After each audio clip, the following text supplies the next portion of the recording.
মধ্যপ্রাচ্যের পাহাড়ি গিরিপথের বুক চিরে আজ রাতে এক অভূতপূর্ব ও অবিনশ্বর সামরিক জোটের ঐতিহাসিক পদধ্বনি শোনা গেছে। দীর্ঘদিনের সমস্ত ভূরাজনৈতিক সমীকরণ ভেঙে দিয়ে এবার আমেরিকা ও ইসরায়েলের বিরুদ্ধে সরাসরি একতাবদ্ধ হয়ে যুদ্ধের ময়দানে নেমেছে ইরান এবং ইরাক।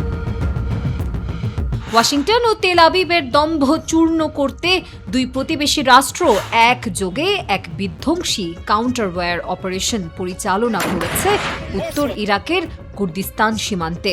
সেখানে লুকিয়ে থাকা মোসাদ ও সিআইএ সমর্থিত ছদ্মবেশী সন্ত্রাসী গোষ্ঠীগুলোর ওপর আকাশ ও স্থলপথে নেমে এসেছে যৌথ ফৌজের এক চরম অগ্নিঝড়। ইরানের আইআরজিসির অত্যন্ত প্রভাবশালী হামজে সৈয়দ আশ-শুহাদা কমান্ড ফার্স্ট নিউজের মাধ্যমে যে যুদ্ধকালীন ডেটা রিলিজ করেছে তা পেন্টাগনের রাতের ঘুম হারাম করে দিয়েছে। হোয়াইট হাউস ও মোসাদের সরাসরি অর্থায়নে পুষ্ট এই সন্ত্রাসী গোষ্ঠীটি আমেরিকার তৈরি অত্যাধুনিক মারণাস্ত্র এবং গোলা বারুদের একটি বিশাল সিলগালা করা কনসাইনমেন্ট অত্যন্ত গোপনে সীমান্ত পার করার চেষ্টা করছিল।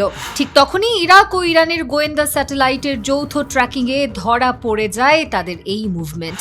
কোনো সংযম নয়, এবার দুই দেশের কমান্ডোরা একযোগে চারপাশ থেকে ঘিরে ধরে সেই ডেরার ওপর এক অভূতপূর্ব ব্ল্যাকআউট অপারেশন চালায়। মুহূর্তের মধ্যে পুরো ক্যাম্পটি একটি নরককুণ্ডে পরিণত হয় এবং আমেরিকার তৈরি করা সমস্ত আধুনিক অস্ত্র এখন যৌথ ফৌজের নিয়ন্ত্রণে। এই নিখুঁত ও বিধ্বংসী গ্রাউন্ড অপারেশনটি প্রমাণ করে দিল ইরান এবং ইরাক এখন আর আলাদা কোনো ফ্রন্ট নয়, বরং তারা এখন এক দেহ এবং এক আত্মায় পরিণত হয়ে শত্রুর মোকাবেলা করছে।